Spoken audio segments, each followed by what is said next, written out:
guys, good morning mga kamangsoy. So I'm gear up. See?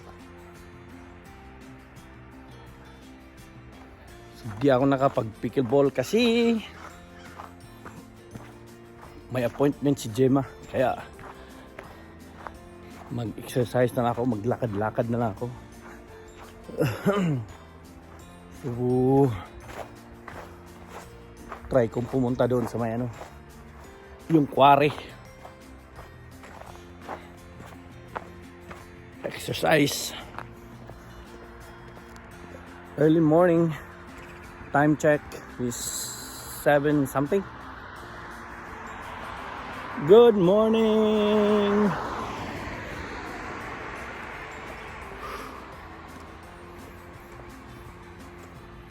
Still guys, marami pa rin ng snow. Kita nyo.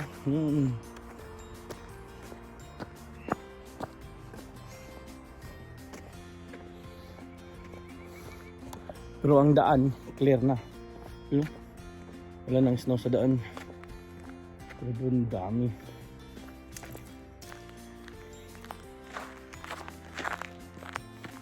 Takot tayo konti. Exercise tayo.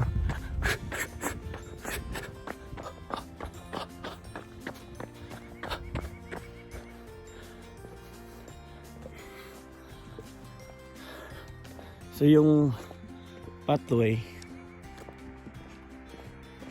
yan.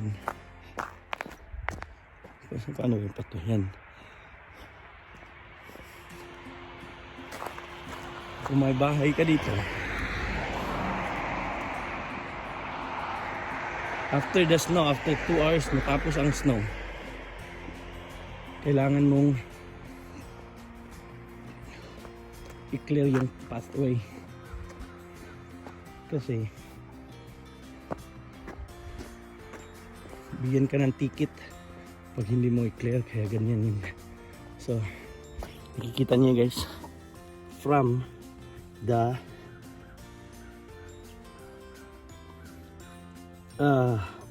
concrete or floor to the top of the snow is like 4 inches. So ganyan ka kapal ang ice ngayon dito. So, nakita niyo, sabi ni snow, mga malapit na yata mag 2 weeks. Sa Monday yata mag 2 weeks na yung snow na yan, pero hindi pa siya na melt, hindi pa na clear kasi malamig guys. Di walang araw, di siya ma-melt. Pero yung sa daanan kasi, yung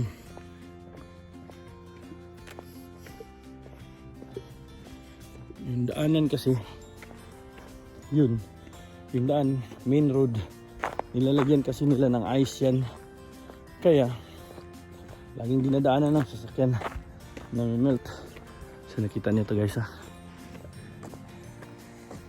yung snow guys pumunta dito sa gitna.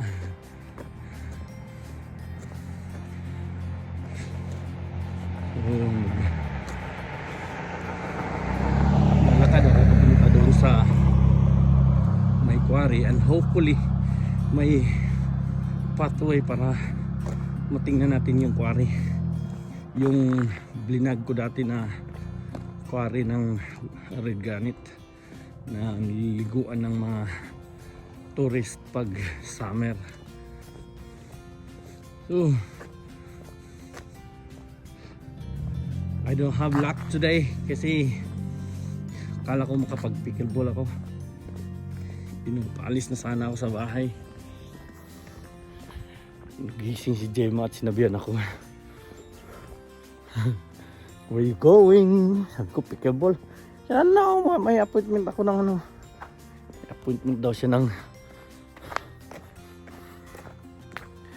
9:40. So kung alis ako, kailangan makabalik daw ako ng 9:20. What the heck? 30 minutes ang drive, 1 hour. Nakamakarating na ako doon ng mga 8. Wag na lang. Sabi ka, no, mag walking na lang ako at mag video. This is on the way to itong patuloy na to, nilinis nila to, pero sa sobrang lamig bumalik ang snow sa gitna. So madulas to guys. See? Madulas to. So I remember yung bago kami dumating, bago lang kami dito, dinala namin si Chance dito sa park na yun. May swing, may slide, may playgrounds. So ngayon wala na, covered by snow. So nandito na ako sa may main street. Yan yung library, yan beauty salon, bar, ito laundry shop, ito motorcycle ba, bike parts. Malit lang itong red granite guys. May second hand store sila dyan. Dito na bali yung main street.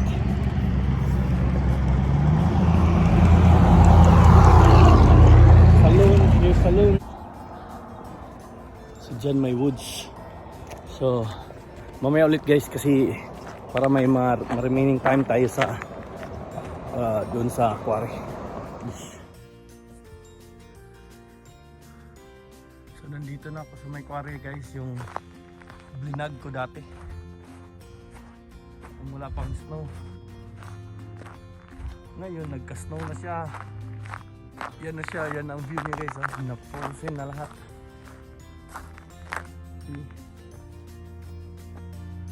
Na-frozen na ang quarry, ang tubig.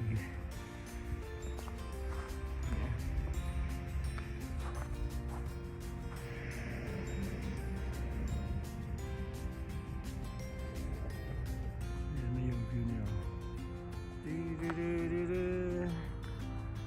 So covered by snow. May mga footstep dito. Sundan natin ito footstep. Yeah.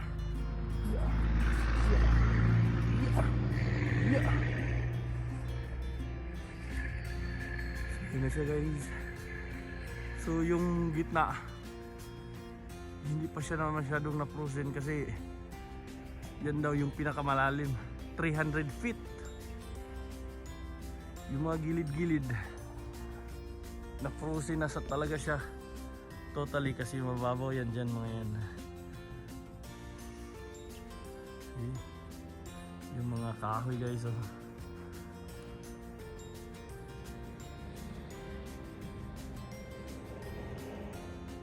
So may mga footstep ng deer din doon. For sure may mga deer dyan kasi sa bandang likuran yan may may mga woods and fields, so nandyan. So yan, yun guys, yun may diving board dyan. Kita niyo yung diving board.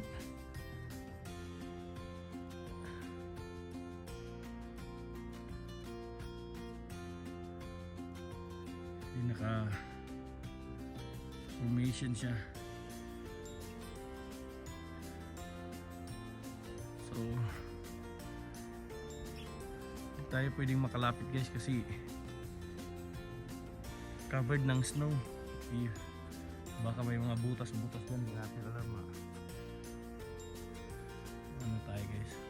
Actually guys, yung ito, ano lang siya, nasa tabi lang siya ng ano, lapit lang sa main street.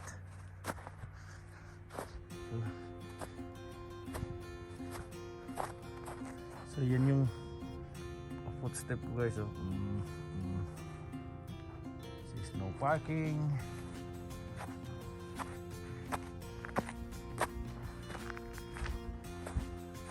So try natin pumunta dun sa kabilang side. At doon man lang sa ano, dun sa may diving board. So may pumupunta siguro dito banda kasi may mga footstep eh. Susundan natin itong mga footstep na to siguro sa hapon or sa tanghali. May mga naglalakad dito, nag-adventure katulad ko or maybe nagbo-vlog. So ito na yung side, yung ano, may diving board yan, no, may diving board, pero grabe ang kapal so dito.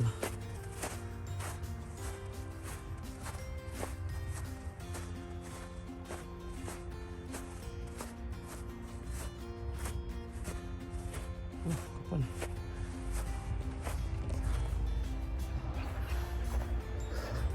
So nandyan na yung diving board guys, oh. Ang lapit na. Yung last time na vlog namin, hindi kami nakarating dito. Ganda pala dito. So yun, malalim yan dyan na part. So dyan.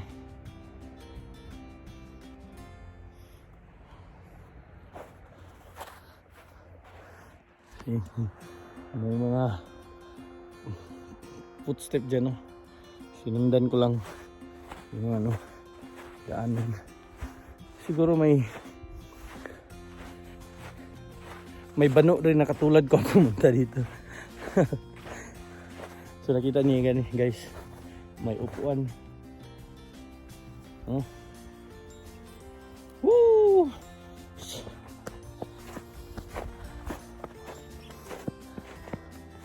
So ito daw yun mga nawala ng buhay dito.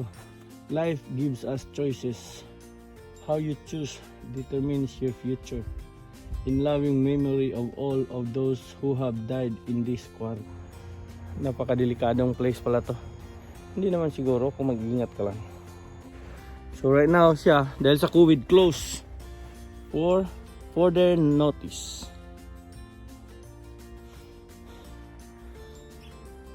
So I think guys, dito lang yata yung pinakamalapit nating pupuntahan. Try nating umikat doon and mag-video ako pag makakuha ako ng closer look doon sa may ano. Alright, I'm back. So this is the closest one that I can. So yan na siya yung other side.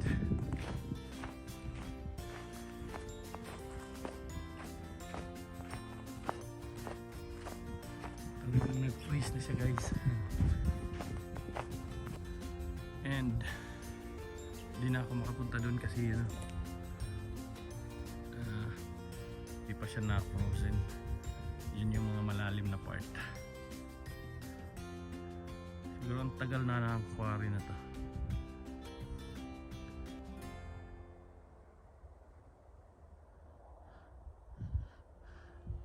Okay guys, hanggang dito na lang. Mamaya ulit. So ayun guys, nakabalik na naman ako doon sa may quarry. And shout out muna tayo. And actually pauwi na ako sa bahay. I think that's a good exercise though. So shout out una sa lahat kay Lord God. Shout out. Thank you for this opportunity. God bless us all. Thank you so much, Lord. And next, shout out sa aking pamilya.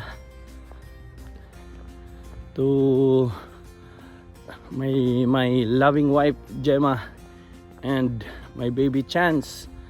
Shout out you guys. You guys take care always, every day.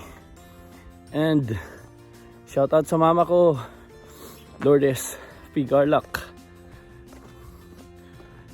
Sa stepfather ko, Richard Garlock. Shout out. And next, sa mga friends ko sa California, especially to Jipoy Desierto, sa gangs niya, sila Anton, si Manny, si Ricky, sino pa yung mga group niya, si Matthew. Shout out si Mark.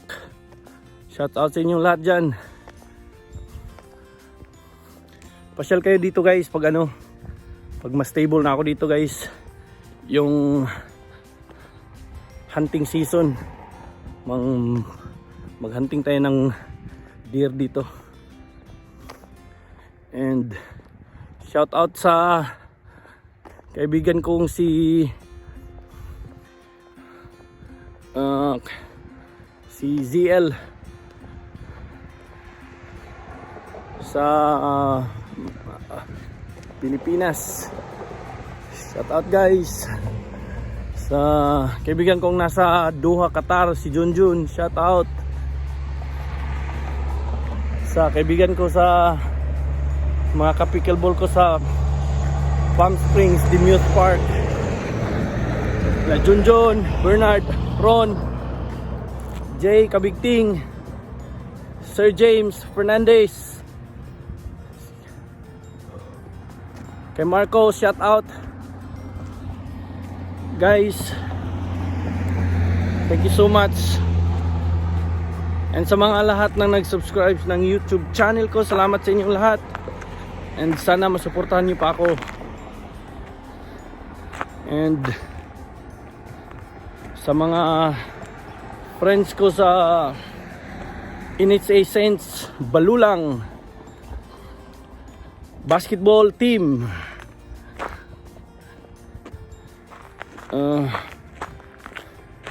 and sa Balulang Residence Group, shout out sa inyong lahat. And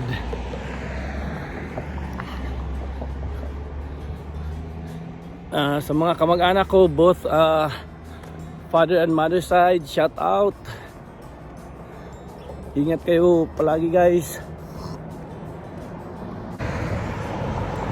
And sa mga nakalimutan kong i-shout out, pasensya na kasi matanda na yung kaibigan yung si Mangsoy. But shout out sa inyo lahat. Thank you. Winawalis lang namin yung snow guys.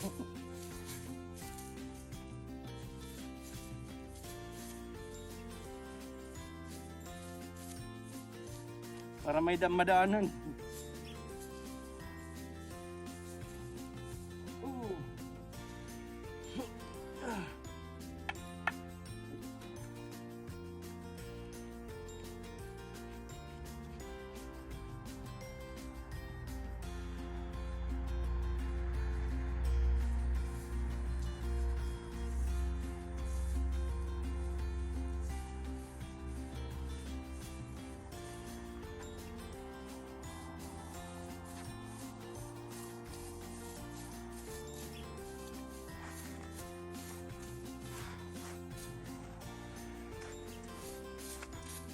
Halo-halo for sale.